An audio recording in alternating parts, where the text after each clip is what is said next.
Fired up. Just do your thing here, bud. Nobody's any better at this than you are. Have fun, take a deep breath. Give him hell at the end. You like this? Fighting like hell like we do every week. You are the best here. Brett, be affirmative. You told me to get on. Info. Ready. Ready. Go slow. Green, green, green. Lock it down, lock it down. I'm destroyed, and I just got drove through like 6 times on the 14th. Oh, excuse me, thank you. That is the stupidest thing I've seen in my career. Literally. Everything you described is accurate. Haven't even finished the second stage yet. Half the field's wrecked. Hell yeah. 11 got it. Rowdy there, Mac. Good job, pal. Thanks, man. Good job all day. Great work, my man. Great work. Keep putting yourself in position, we'll win our share, right? We got one back today, brother. Good job. Therefore, great job, guys.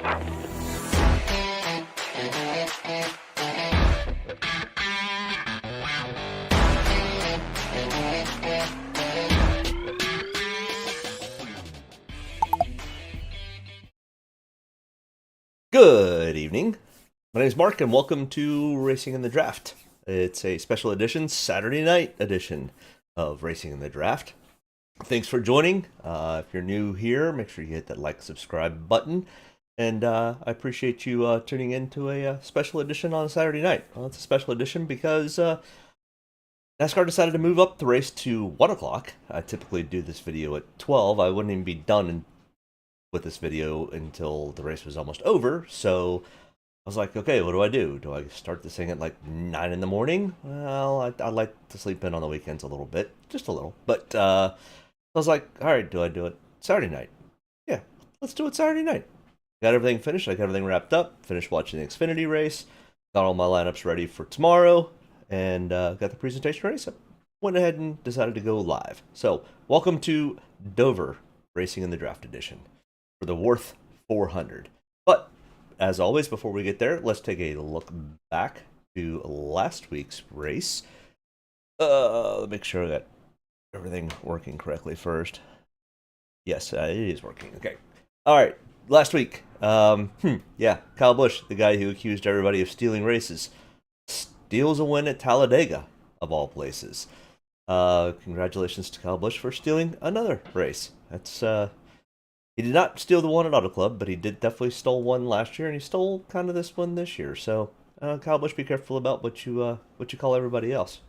Things happen sometimes, and I don't think he's going to give back away the victory. So, good for him. He was in the right spot at the right time. But let's take a look at the optimal lineups from Talladega Spring Edition, where Kyle Busch, and pretty much as we kind of thought, and including Matt, the family guy who comes in and chats with me most videos. I expect to see him shortly. Kind of predicted it right. We'd see somebody in the top 10 actually make the optimal lineup. And actually, only, well, I guess there was a 10th place guy who also finished. But it takes starting in the top 10 and finishing in the top 10. And typically that can be difficult. You also need to lead some laps to get to the optimal lineup, which Ryan Blaney did. Ryan Blaney started 5th, finished 2nd. He was the only one. Everybody else started 17th or worse. Kyle Busch, 17th to 1st. J.J. Yaley, wow, J.J. Yaley, 38th to 11th. Did not see that one coming. Definitely did not have him in my picks. And I think I actually recommended staying away. So, my bad on that one. Also, the B.J. McLeod, who got 44 points, 37th to 19th. But that's Super Speedway. That's Talladega. That's Daytona. That's the New Atlanta. That's what happens.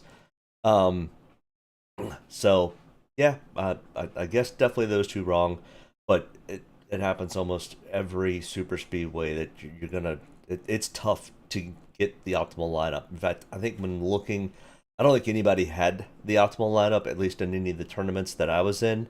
But either way, it is it's super speedway racing for you.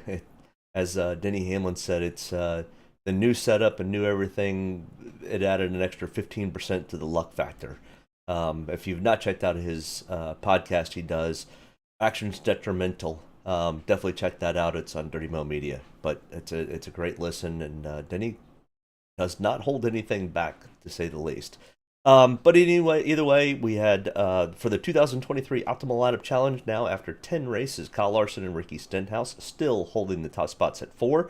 But we've almost filled up this whole thing. And last year, it was almost the end of the race, end of the year before we got this whole bracket filled out. So we've definitely had quite a few different winners, or not winners, but different guys making the Optimal Lineups early.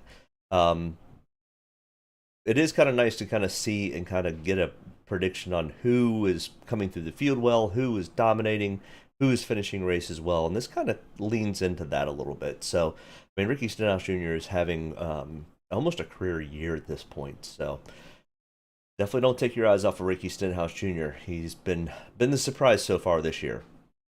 All right, so let's get to Dover, Delaware, for the Worth 400.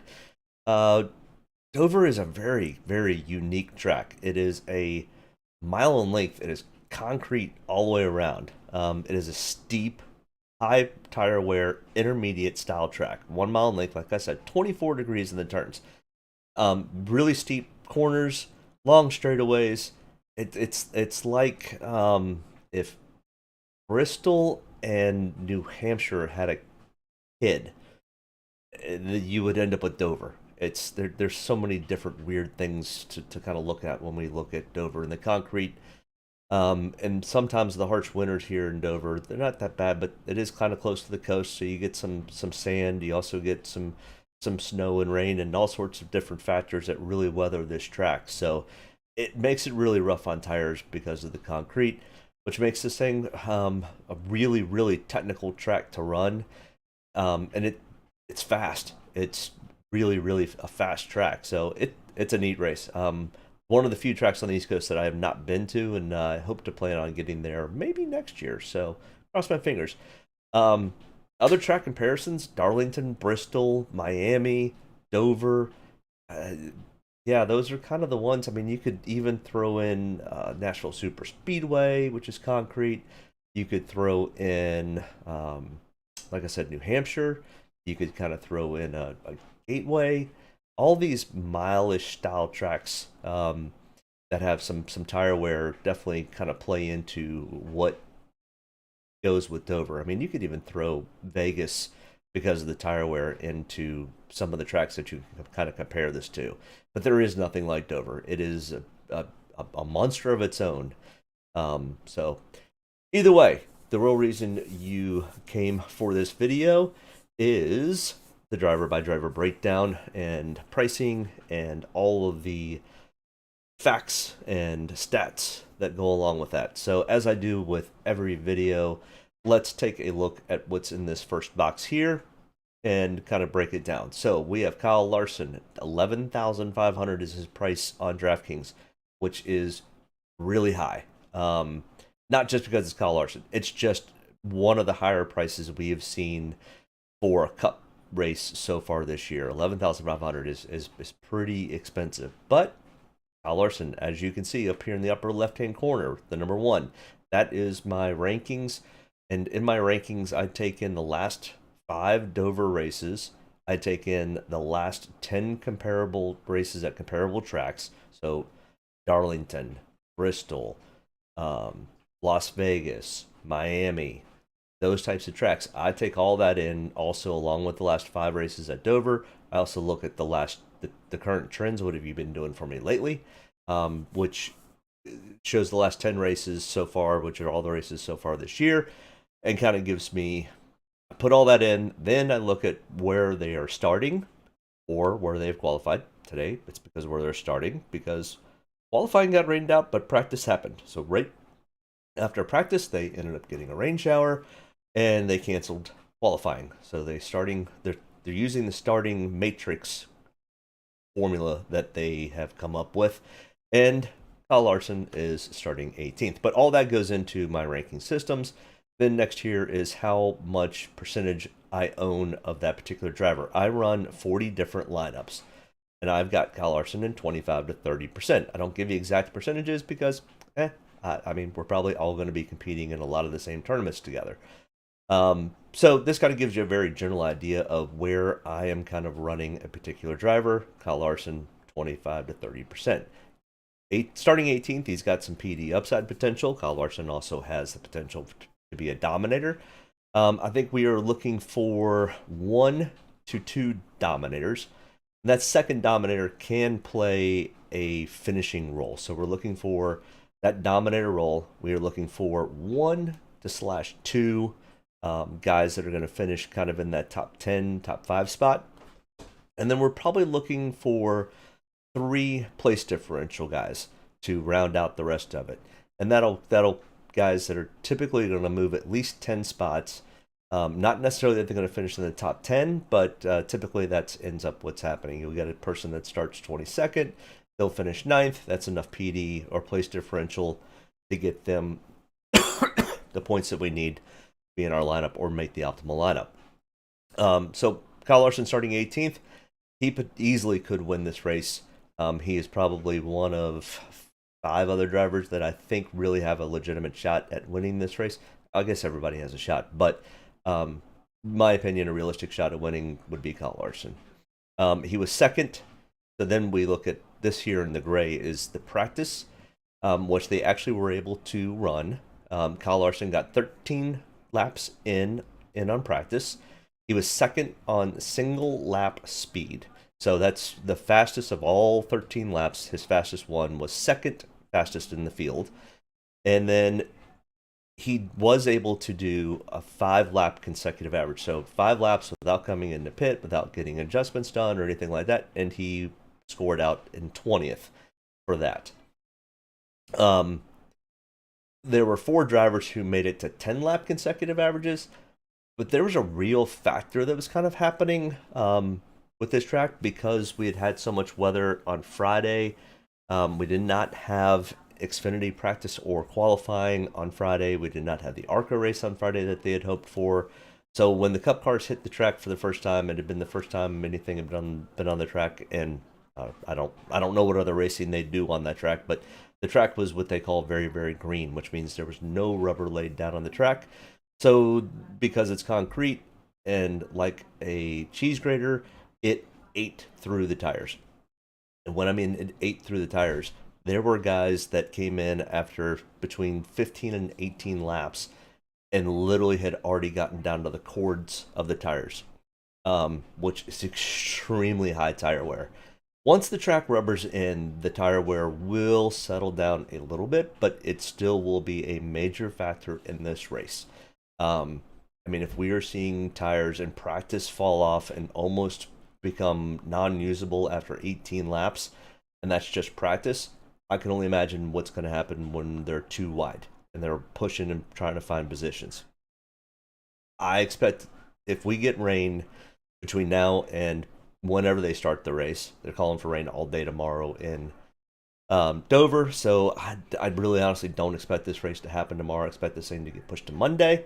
The tire wear on a green racetrack will be as significant as we saw in practice today, so my guess is they will throw a competition caution. They may throw it as early as lap 20. So just keep that in mind. They will come in pretty quickly, change tires, and they will change probably 4 tires every stop and every caution they get a chance. If this tire wear continues to happen throughout the race, we really won't know until this tire compound gets laid down and then it rubbers up, and then we can see how long the tire is actually going to make it. I mean, if this tire's only lasting 20 and if they can get it up to 50 or 60, we're going to see a lot of pit stops. Excuse me. But either way, so that's kind of Kyle Larson was second in single lap speed, 13 laps of practice, and 20th in 5-lap consecutive average. This next line down here, this first half in the white, is the last 5 races at Dover, which is 2022, 2021, the 2 races of 2020, and the fall race of 2019. Kyle Larson has 3 starts in those 5 races because he missed the 2020 season because of the suspension. He does have 1 win in those 5 races. He's got 2 top 5s, 3 top 10s, and 3 top 20s. So all 3 of these races he finished in the top 10, and twice he finished in the top 5. He has a 107.0 Draftkings average over those 3 races, and he has a 3rd place average finish. He finished 6th in this race last year. There was only one single race here at Dover last year. And then this is over here is his total stats for the track. So his full history at Dover, he has raced here 14 total times with that 1 win, 7 top 5. So half the time he is finishing in the top 5. 11 times he's finished in the top 10. 13 times he's finished in the top 20 with a whopping 7.6 average. His stats are by far the best of anybody else in the field. So take that into account. Kyle Larson, starting 18th, should be probably one of the highest owned drivers in the field for tomorrow's race. All right, now we can kind of skim through the rest of these and we can talk a little bit about them, their starting positions, things like that, and not go into full detail. I've kind of given you what you're looking at here.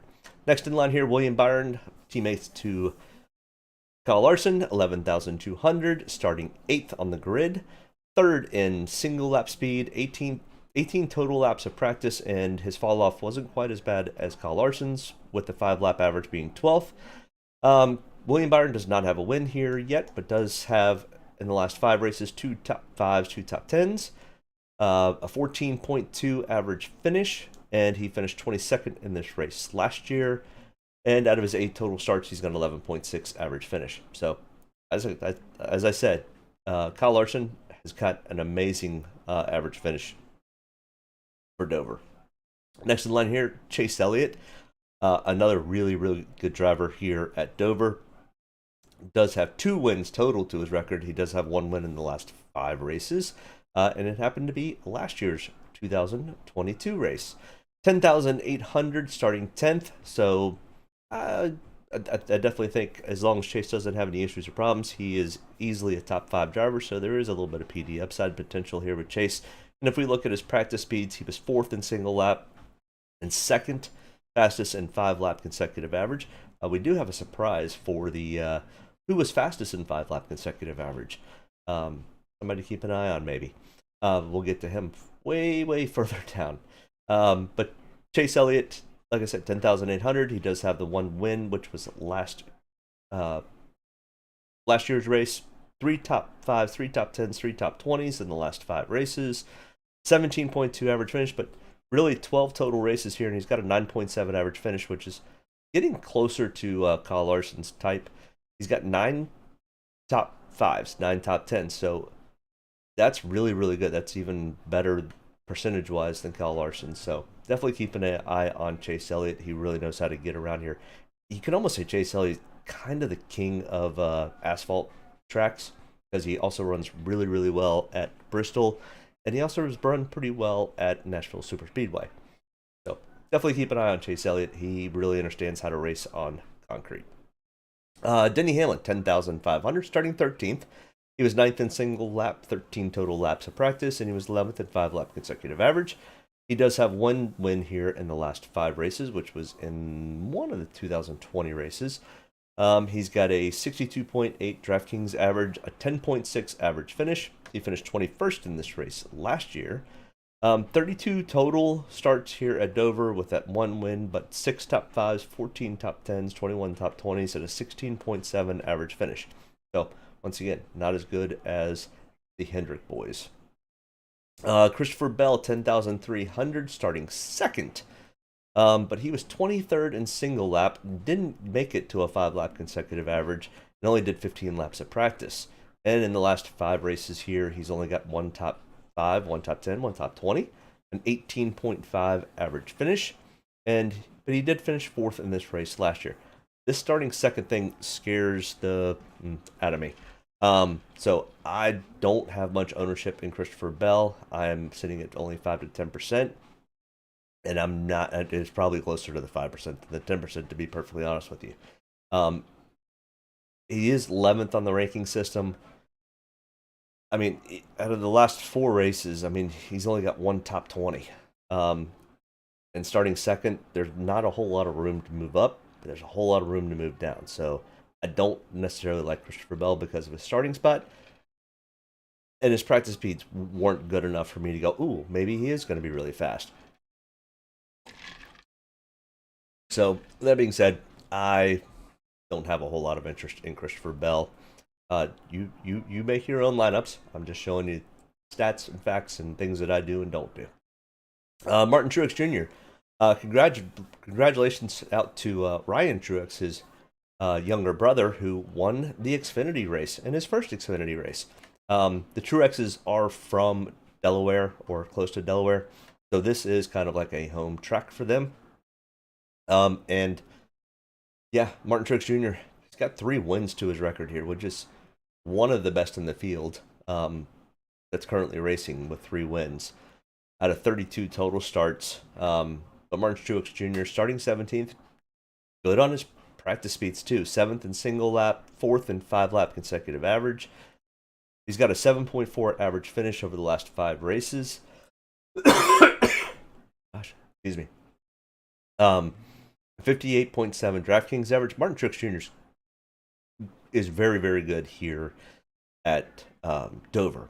So starting 17th, decent amount of PD upside potential, and with his practice speeds being where they are, I do like Martin Truex Jr. He is 5th on my ranking system, and I've got him in 20 to 25% of my lineups. Ross Chastain, 9,800, starting 14th, but his practice speeds were not that good. 28th in single lap, 21st in 5-lap consecutive average. And then he doesn't have anything to back that up, where he's got a 20.5 average finish over the last 5 races and a 22.0 over the last 9 total starts at Dover. He missed 1 race. I think it was 19 that he didn't have a full-time ride. But, I mean, Ross is going to be competitive. I just don't think he's going to be that competitive. He may sneak towards the front, but this practice speed stuff kind of worries me a little bit with Ross, and kind of being closer to the front. I would like to see in practice speeds be a little bit better. Now, they didn't have much control over this starting spot. It was all done by the Matrix. I've only got him in 10 to 15% of my lineups, which is probably where he's going to fall, to be perfectly honest. So, either way, I have him 6th on the ranking systems, which I think might be a little bit high. I would be a little leery taking Ross today, but make your own lineups. Kyle Busch, 9,600, starting from the pole. Pole position, Kyle. But then we look at his practice speeds. 29th, 16 total laps, never got to 5-lap consecutive average because his car was not handling very well. He was not very happy. Now, somebody who will make really good adjustments to the car is Kyle Busch. So, how long that takes and how many cautions do they get before Kyle can get the car dialed in, and how far back into the pack does Kyle get before that happens, and can he make it back to the front? Those are a lot of tough questions to try to answer. And starting from the pole, I don't have a whole lot of interest. I think I've got him in 2 lineups, maybe 3, but not many. I don't like the starting spot, especially when we don't have a lot of practice data. And the practice data that we do have is not that good.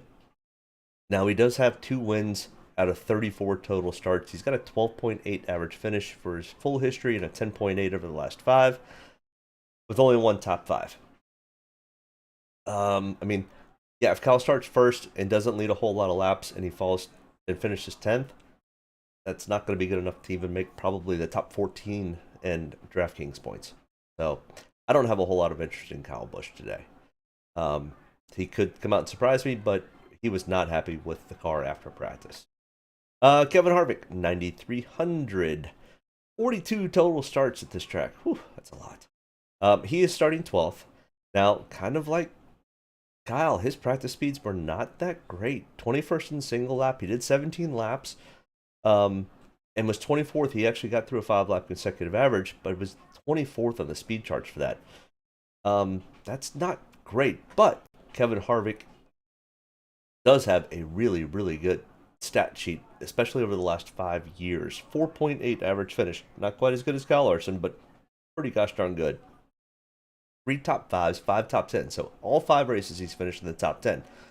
Well, starting 12th, I do like Kevin Harvick a decent amount tonight or tomorrow. 25 to 30% ownership. He came in 2nd on my ranking systems. He does have 3 total wins here, which does tie him with Martin Truex Jr. for the most amount of wins at this track of current active drivers. I mean, and very similar. I mean, 12.4 to 12.3 with 42 total starts. Yeah, I've got some ownership of Kevin, probably about as much as I do of Martin Truex Jr. Both of them could easily vie for top 10s or even top 5s. Tyler Reddick, $9,000, starting 7th. And his practice speeds were abysmal. 26th on single lap, 23rd on 5-lap consecutive average. And Tyler Reddick doesn't have anything to back it up. He's got a 17.3 average finish over the last 4 races here. Only 1 top 10 and 3 top 20s. And if you're starting 7th, I don't think I've got a whole lot of interest in Tyler Reddick, which I don't. 0 to 5%. He did come in 12th on my ranking systems, but I don't feel comfortable taking much of Tyler Reddick. So you make your own lineups. Just telling you what I do and don't do.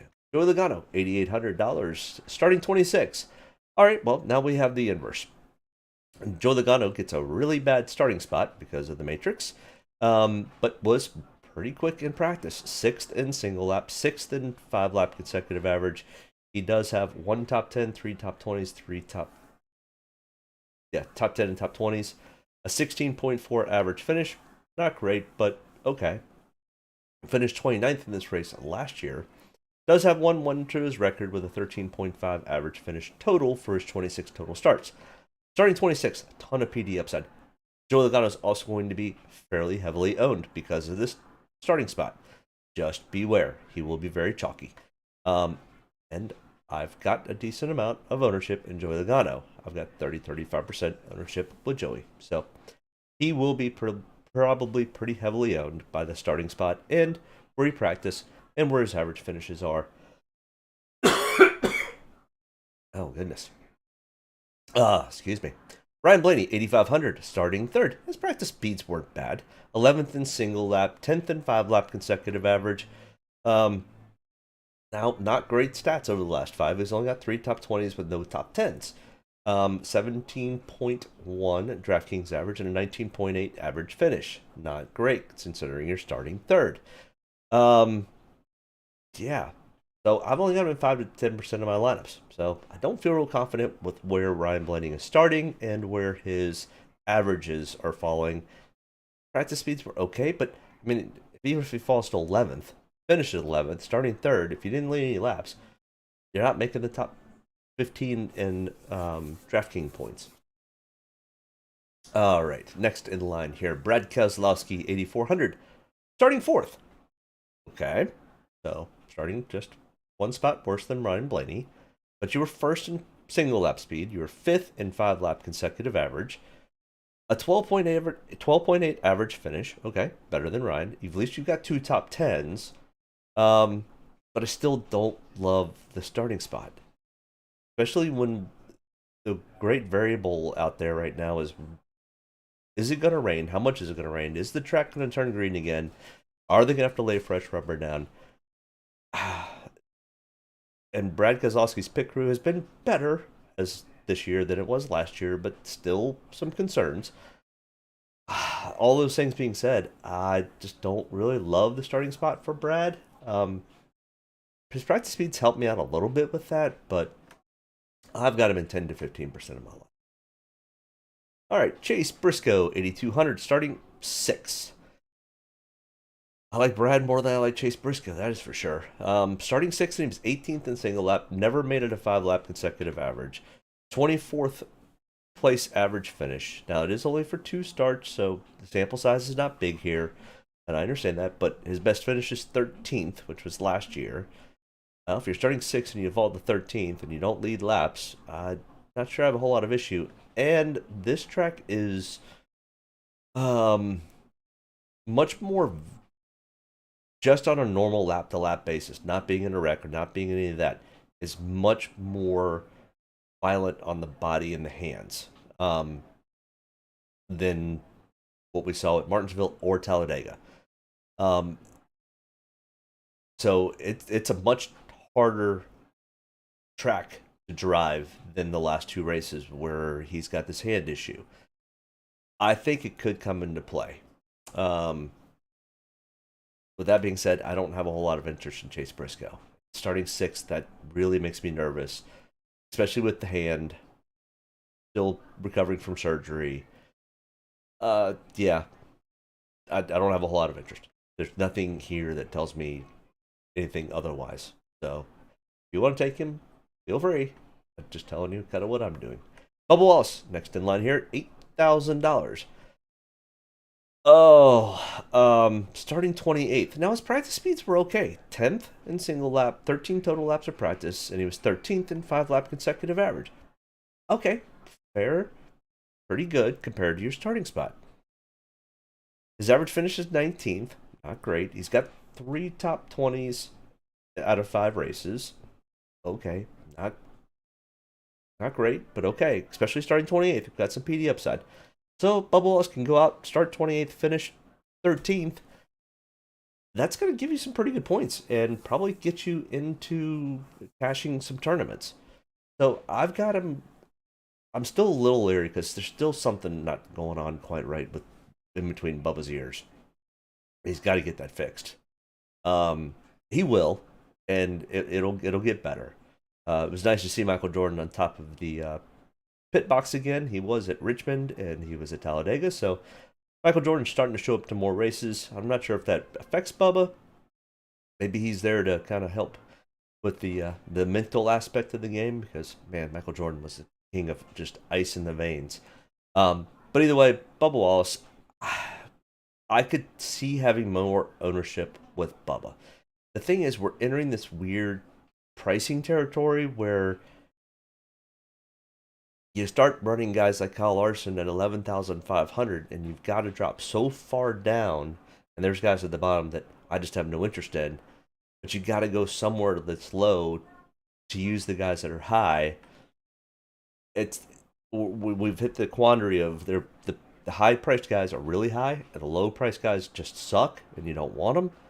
So then you're stuck in this real weird mix of not being able to access a whole lot of these drivers that are in the $8,000 range. So, next in line here, we've got Daniel Suarez with the Pitbull on the car. Pitbull's new album is going to be called Trackhouse. Pretty cool. Good for Pitbull. I think it's great what Trackhouse is doing. Daniel Suarez, 7,800. 15th for qualify or for starting position. Can't say qualifying because they didn't qualify. In the starting matrix, 19th in single lap speed, 22nd in 5-lap consecutive average. Not great. A little bit better with his average finishes in 19th. 1 top 10, 3 top 20s. Starting 15th concerns me a little bit. If you start 15th, finish 14th like you did last year, or even worse, your average finish. Yeah, that.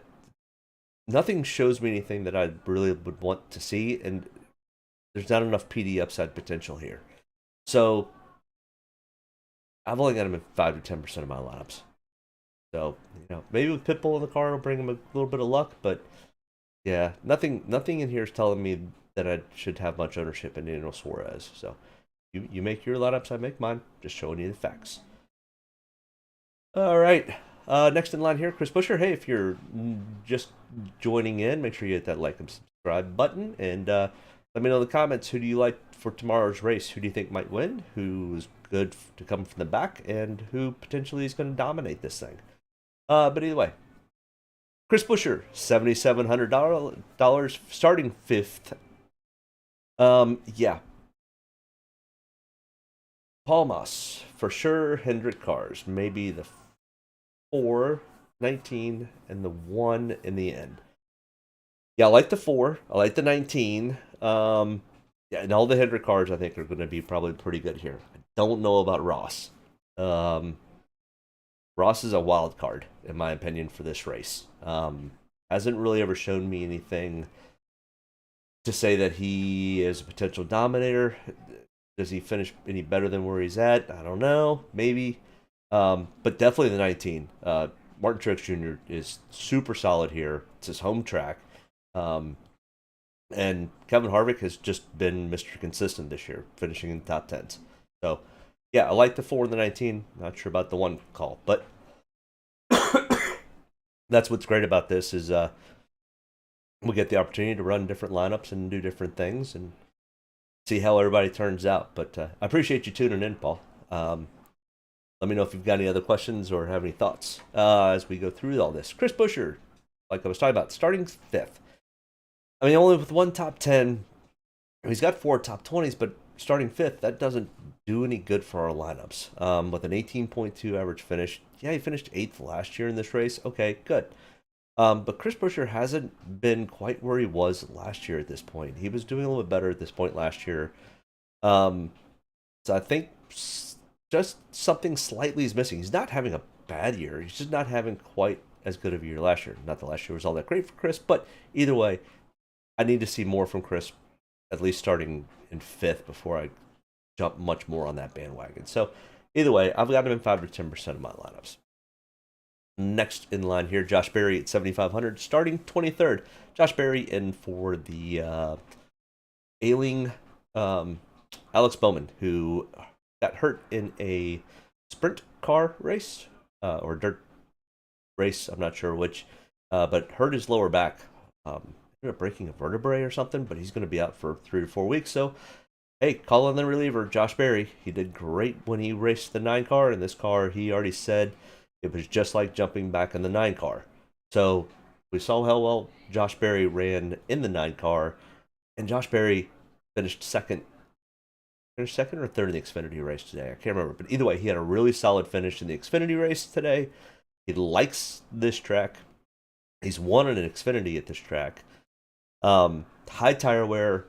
Josh Berry's the king of tire savings. So I like some Josh Berry today, especially starting 23rd. He was 17th in the single lap, but he was 3rd in 5-lap consecutive average. He does have one start here. It was when he raced, was it last year or year before last, he raced for Spire in the 77 car. He finished 30th, but you gotta remember that Spire's a completely different organization than the Hendrick cars. So, I mean, this 48 car has won in the last one in 2021, I think. So, the 48 car has been to victory here. Mark Fish, let's go Truex. I was there to see his first win in 2007. Yeah. You live up near Dover, and Truex Jr. kind of growing up close to there. It's definitely his hometown track. So, yeah. Truex really, I mean, it'd be kind of cool to see both of them win this weekend. Saw his brother win. Maybe he can get the win too. So, either way, we're still kind of talking about Josh Berry, but I definitely think the 19 has a potential shot to kind of get over that hump. Starting 23rd, decent amount of PD upside. I think Josh Berry could surprise us all and get a win this weekend. Also, I think he's probably a real potential for a top 10, if not maybe even a top 5. He probably might be pretty heavily owned. So I've got him in 20-25% of my laps. Mark Fish. Oh, yeah. He grew up in the same state as me. Yep. Did you grow up in Jersey, Mark? I can't remember. Yeah, I'm pretty much sure you have lived in Jersey all your life. And by the way, Fish and I race together in iRacing League about 4 nights a week. So that's where I know him. Yes, sir. Gotcha. Cool. Ricky Stenhouse Jr., 7,300, starting 9th. Stenhouse is pretty good here too. 14th in single lap, 9th in 5-lap consecutive average. But I mean, we look at his last 5 races here. He's got 1 top 5, 2 top 10s, 4 top 20s, a 17th place average finish. Okay, those aren't bad. He finished 2nd in this race last year. Yeah, Ricky Stenhouse could be a surprise, and I may not have enough ownership of him. I could easily see the argument for getting this bumped up more. Anybody in the top 10 without, and I'm telling you, this practice data, I don't know what to make of it because the track was so green, it just ate the tires up so quickly. So with that being said, I don't have a whole lot, but I could easily see the argument for having more Ricky Stenhouse Jr. than I have. So I would not argue with you if you had more. So, and it's a really cool car. And I'm not sure why they didn't put it on the NASCAR website. I had to go dig this one out of Google search. But it's a pretty cool looking icy hot car. So, Ty Gibbs, 7100, starting 24th. 27th in single lap, 19th in 5-lap consecutive average, and we don't have any history here in the Cup Series. He raced Xfinity pretty well here. But this car is not, the Cup car is not the Xfinity car. And Ty Gibbs has definitely struggled until recently with the Cup car. Getting better, but he's still not there. So starting 24th has me a little bit leery. Even though there is PD upside potential here. I think Ty is kind of one of those, he's going to finish where he starts. He might improve to get himself just inside the top 20, but I'm not sure he gets top 15 or top 10. So, I do have some ownership, I just don't have a whole lot. Alright, next grouping here, Ryan Preece, 6,900, starting 30th. Okay. Now we're talking. We've got some PD upside potential just off of that base alone, for Ryan Preece at least. He practiced 8th in single lap, 14th in 5-lap consecutive average. Okay. 22.6 average finish. Okay. He did race last year in this car at this track and finished 25th. Okay, not a great finish, but it was with Rick Ware, I think. I think he was in the 15 car last year. But either way, I mean, even for that car, that's a good finish for that car. I like Ryan Preece from starting from 30th. James Small has made a couple of bad calls lately for the 19th. Yes, he has. Yeah, and I don't think they were bad calls. They were just calls that just didn't pan out the way they needed to. It's kind of the same thing. If you always just follow the leader, you're always just going to follow the leader. So sometimes you've got to make that tough call to try to get the potential win or a potential better position. And if it backfires, it backfires. But if you always follow the leader, unless you're the leader, you got to make different calls and you got to take different chances. I mean, Paul Wolf was probably the best with that, with Brad Kay. And they won quite a few races by doing that. So, yeah, I agree with you that James Small has made some bad calls, but would we be calling them bad calls if the 19 had a good finish and did something different than everybody else? Probably not. So, I agree with you. They turned out to be bad calls, but they were, hey, we've got to take a shot here or we're never going to get the win. So, I think they're going to run this one straight up. I think they're going to run it straight down the middle, and the 19's just going to have to go out and win it himself. That's just my thought. I missed the show when you said 9 p.m. I thought you were talking Central. Yeah, I'm on the East Coast, Matt. Sorry about that. I thought about texting you and being like, hey, you know that's East Coast. But, hey, either way, thanks for joining in. You haven't missed, I guess you've missed 43 minutes of the show. But either way, I'm glad you made it. Thanks. Austin Cindric, 6,800, starting 20th.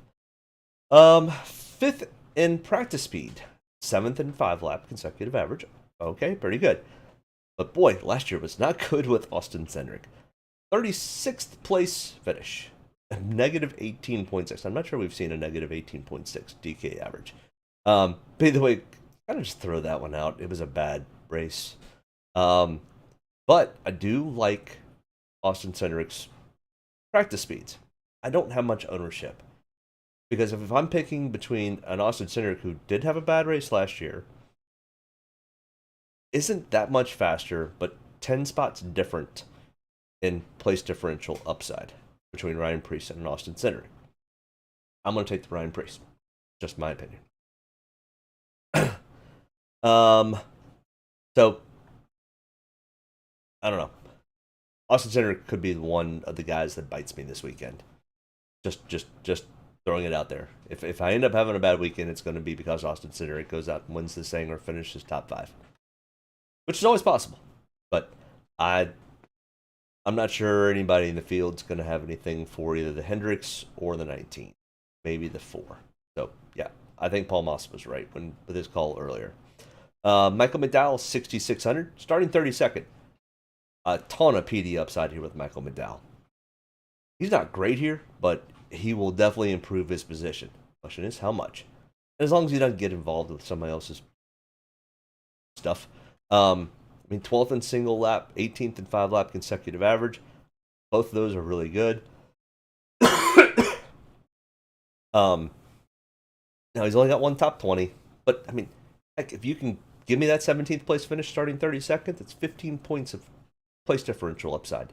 That's going to put you in the 40s in points. I'll take that all day from Michael McDowell, especially at 6,600. That opens up the door for a lot of the expensive guys. Cedric ran well last year at Dover. Bad break at the end of the race. Did he make it? I didn't think he made it that far in the race. Hold on, let me look. How many laps did Austin Cedric got knocked out 91 laps into the race, so didn't make it that far. I knew you said you were going to watch last year's race. Did he make it further than 91 laps? Is my stats wrong? Let me know, Failure Man. Curious now. But anyway, he was the first car out last year. But he probably was running well. He was having a decent year to start the year last year. Either way, like I said, if I've got these three guys lined up, I'm gonna take more Michael McDowell or Ryan Preece before I take Austin Cedric. Just because of the place differential upside. I mean, the practice speeds are not far off from each other. Their averages are not far off from each other. So I'll take the 10 to 12 points of place differential. Next in line here, Eric Almirola, 6,500, starting 19th. Average finish 19th. Finished 19th last year. His total history is a 17.5 average finish. He was okay in practice, but not great. I honestly think Eric's kind of one of those. He's going to finish where he starts. So, yeah, I don't have a whole lot of interest in Eric Almirola. I mean, once again, it's the same comparison. If I'm having to pick somebody in this $65,000 to $7,000 range, I'm taking the Michael McDowell or the Ryan Preece. So I don't have much ownership in either of these two guys, mostly just because of what the place differentials around them. And then you've got an Austin Dillon, who wrecked 1 lap into practice today. The 2 was top 5 in speed. Okay. He was top 5 in speed last year before he wrecked. Is that what you're saying? Or was he was top 5 speed in practice? Yeah, he was 5th in single lap and 7th in 5 lap consecutive average. So yeah, he was definitely top 10 in speed. I'm telling you that this tire wear thing is going to throw everything for a quandary tomorrow or Monday if it happens. If they don't get rain and they get this race in, the tire wear is not going to be near severe because the rubber from both the Xfinity and the ARCA race today are going to stay on the track. But if it rains and this thing gets pushed to Monday, we're going to have the same track conditions that they had in practice today. And it's going to be a cheese grater out there. So you could almost make this as a super speedway type race because you're literally throwing darts at a dartboard. Yes, he was. My bad. You're right. He was running well until he got knocked out. He was running 11th when he got knocked out. Okay. Yeah. I think he was having a decent race and ended up having issues at the end. So, no, either way, I knew that you had just watched it. And in fact, I think I've got it on replay behind me. But, yeah, Austin Dillon doesn't have the best average finish. I mean, he's got the better average finish than Preece, McDowell, and the rest of them, and starting dead last. But he is going to a backup car. Now, we're also talking about Richard Childress Racing. They're going to bring great backup cars. So, either way, Richard Childress Racing, 2 polar opposite places to start. Austin Dillon starting dead last, and Kyle Busch starting pole position. So, yeah, 2 completely different spectrums. Yeah, so, I mean, once again, you can see my ownership positions here. Starting 30th, 25 to 30. Starting 20th, not so much. Starting 32nd, decent amount. 19th, not much. 36, yeah. It's all place differential in this pool. Sorry, allergies have gotten me this past 2 weeks. So we definitely could use some more rain here and knock out the pollen. Eric Jones, 6,100, starting 11th. Ooh, and then he was 35th in single lap speed. Now he's got a 16.2 average finish, so can he hold it up there? He also wrecked during practice. So I thought he was 35th, and he only did 7 laps.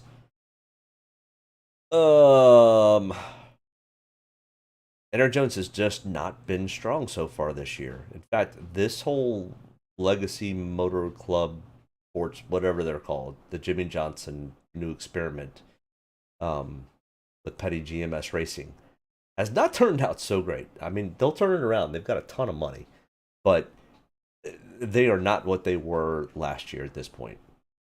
And Eric Jones is not running as well as he was last year at this point. The starting 11th definitely kind of scares me. Sorry, I keep looking at my Virginia Tech Hokies are playing baseball, and they just hit another home run. So maybe they can make a comeback against Carolina. So doubt it. They're down by 4. Next in line here, AJ Allmendinger, another negative Draftkings average here. But AJ's not great here at this track, but he's not awful. I mean, he did finish 33rd in this race last year. But AJ was super focused on Xfinity last year. I think he was just turning laps to appease his owner. Yeah. I mean, I've got him in 25 to 30% because, I mean, once again, I've got a $6,100 Eric Jones starting 11th or an AJ Allmendinger starting 29th. Now, AJ got the better average finish compared to AJ, but AJ's at least running a little bit better than Eric. Not much. A little bit better. I mean, honestly, I really don't like either one of them for this race tomorrow, but once you get down here to $6,000 or lower, you gotta take some shots on some people. Now, Todd Gillen, who's having a great year, did finish 28th in this race last year. He's starting 1 spot out of the back. His practice speeds were not good. Wow, 33rd in single lap, 27th in 5-lap consecutive average. But once we get much below Todd Gillen, there's not a whole lot left down here. Now there is Justin Haley, who I really, really like for tomorrow's race to finish in top 10. He finished 11th in this race last year. When I went back and looked at his Xfinity finishes, I think 12th was his worst finish from 2020 through 2018. Justin Haley really, really likes and understands how to race Dover. Starting 25th, I think there's a decent amount of PD upside. I mean, in fact, I've got 35%. But in this grouping here, this is what allows you to take the Kyle Larsons along with a Denny Hamlin or a Chase Elliott or Martin Truex Jr. You got to have 2 or 3 of these guys. And I like all 3 of these guys. I'm not sure they make it to the top 10, but I don't need them to make it top 10. I need them to make it top 20 or top 15. And that's going to be great. That's value. And Noah Gragson starting 33rd. I mean, Noah's running this race really, really, really well in Xfinity. He's still, just like Ty Gibbs, figuring out this car. But starting 33rd, you don't have a whole lot of room to fall. I mean, your upside, your PD upside is pretty good. Now, his lap speeds were crap during practice. But I just need Noah Gragson not to wreck out and potentially stay on the lead lap or only 1 lap down. And he's going to get a top 20. If Noah can pull that off, he's value. So 20-25% ownership. I mean, pretty much anybody in this group here are all viable for optimal lineups. I'm not sure Eric Jones is. So take that for what it is. You know, Eric Jones will probably stink up the show and go out and win the damn race tomorrow, but hey, that's what it is. I'm willing to take that shot. And Harrison Burton, another one. I took a few shots on Harrison. His stats don't come out very good. He was 22nd in practice, 15th and 15th in 5-lap consecutive average. He finished 24th in this race last year. It was his only race at Dover in this car. Starting 31st, there's some PD upside potential. Unless he was in 7th to 5-lap. Very good for Cindric. I believe he was 5th in 1 lap. I wish they could have made longer runs. I don't believe anyone made a 10. Yeah, there were 4 guys that made 10-lap consecutive runs. But when they got done, their tires were gone. They were down to cords after 17 laps of practice. Yeah, tire wear is going to be huge. If this thing gets rained out tomorrow, tire wear is going to be awful on Monday. I'm buying your Haley call, Mark. He was strong last year. Just like, yeah. Haley understands his track, and if you go back and look at his Xfinity notes, also, he was really good at Dover and Xfinity. Now, watch him get tied up in an early wreck tomorrow or Monday and totally throw that out the window. But, I mean, that could happen to everybody, including Harrison Burton. We're worried Harrison Burton could end up not being involved in anything and finish 12th. I've got him in 10 to 15% of my laps. I don't love the Harrison Burton call by any means. I like the guys up here much more than I like the Harrison Burton call. But this is as far down as I go. I think I do have a little bit of Corey LaJoie. No. The more and more I looked at Corey LaJoie's stats here, they're just not great. He's got a 24.8 average finish. He finished 18th last year. There was a fair amount of attrition. It wasn't awful, but the guys who hit on it really well. Now, here is the surprise. He was 13th in single lap average. And somehow or another, he was the fastest. Corey LaJoie was fastest in 5-lap consecutive average. What? Where did that come from? I literally was like, there's no way. So I actually watched practice. I was like, yeah. After lap 3 or 4, he'd saved his tires, I guess, and was fastest. I'm not sure that holds up. Like I said, practice is just a crapshoot in my opinion. I don't know what to make of it. And after this, I don't have any interest in these guys. JJ Yelly starting 21st of all things. I mean, if JJ Yelly was starting 36th, I still probably went on him. Starting 21st? Heck no. This is not Talladega. Ty Dillon starting 16th. Ty Dillon's lucky to get a 16th. He was 16th in practice, but Spire doesn't bring that fast of a car, and Ty Dillon, you're not as good as Corey LaJoie. Sorry. Brandon Poole. I'm not sure Brandon Poole has ever run the next gen car. Why Rick Ware continues to do this is beyond me. You bring in one of the best in the sport to help run this team, and they just cannot get out of their way. I don't understand it. Just sell the charter to Denny or Dale and let them run this thing. I mean, same with BJ. I mean, I like BJ. I don't understand why we've got these guys in the sport still. I don't know what to do about it. I mean, it makes it real easy. It takes off 4 people off the board every week. Ty Dillon, every once in a while, I'll take some Ty Dillon. But other than that, I don't know what these 4 or 5 cars are even doing in here. It makes it easy to do lineups. You just don't use them. I mean, I mean, for 6 years of competitive Draftkings that I've been doing this, I have not touched, other than in super speedways, I haven't touched BJ. I haven't touched these cars. It's burned me once or twice, but most of the times, it doesn't burn you. They just don't finish well. All right, either way, let's take a look at a full breakdown here. Who do I like for Dominator / finishers? Kyle Larson, Kevin Harvick, Denny Hamlin, William Byron. I also like Chase Elliott in that spot.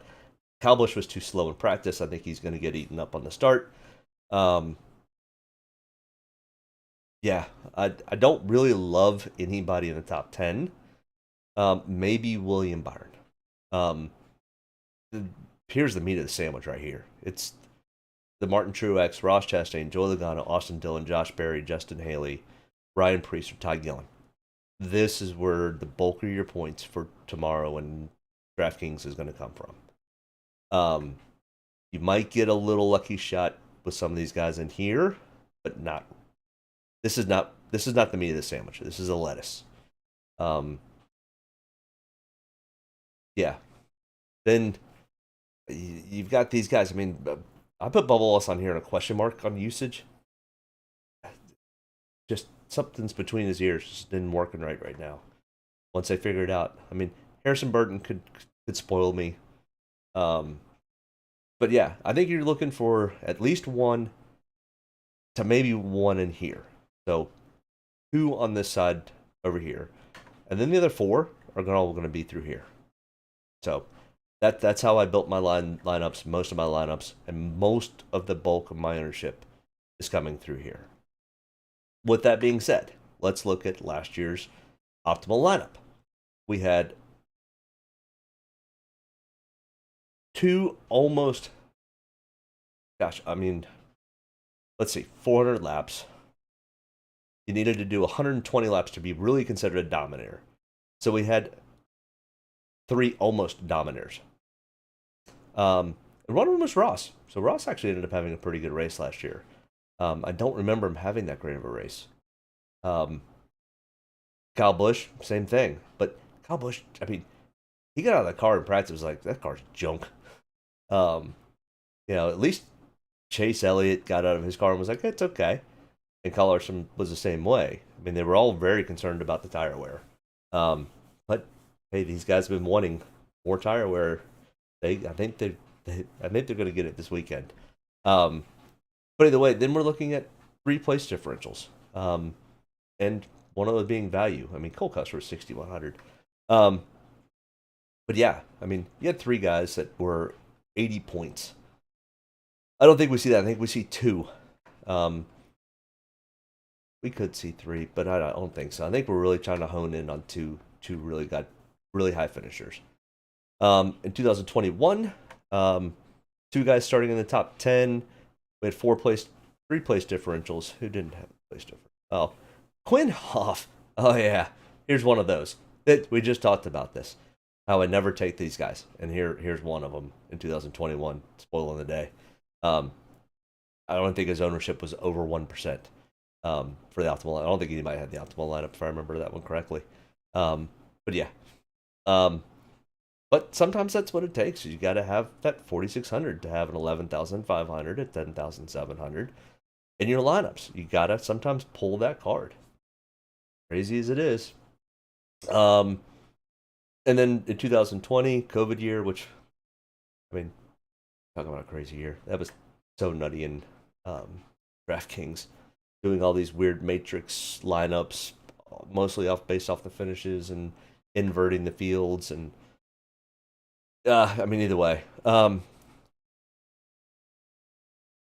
yeah. So we're still looking at 1 dominator, 3 place differentials, 3 values, 1 dominator, 4 place differentials, 2 value picks. It's pretty close to the same. Almost every year is at least 1 dominator. Right here, 3 guys kind of split that.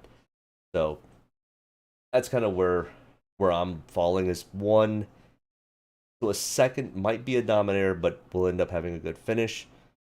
And then 3/4 place differentials. And it's really where the kind of lineup falls in. But either way, if you have any more questions, comments, thoughts, or whatever, make sure you hit that up in the chat. Make sure you hit that like and subscribe button. I appreciate you tuning in. Matt, Paul, Mark, all you guys, I appreciate you tuning in every week.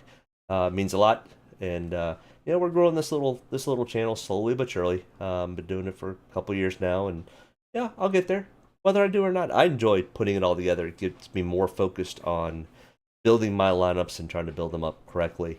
And if you're along for the journey, I appreciate you tuning in. But either way, Matt, I'll make sure I get with you on making sure that I tell you East Coast times. Next week, we are... Where do we go next week? Nascar. I don't even know. That's pretty bad. What's the schedule look like? Oh, Kansas next week. One of my favorite tracks. Yeah, so Kansas next week. We will probably be back to regular time at about noon on Sunday. If something else is different, we'll post. Yes, there you go. Thanks, Kansas. Yeah, so one of my favorite tracks. I really like Kansas. It put on some really good races last year. And my family's from Kansas, so that also kind of helps. But either way, I appreciate you guys tuning in. Matt, if you got any questions or anything, shoot me a text later. Thanks for tuning in. Good luck tomorrow.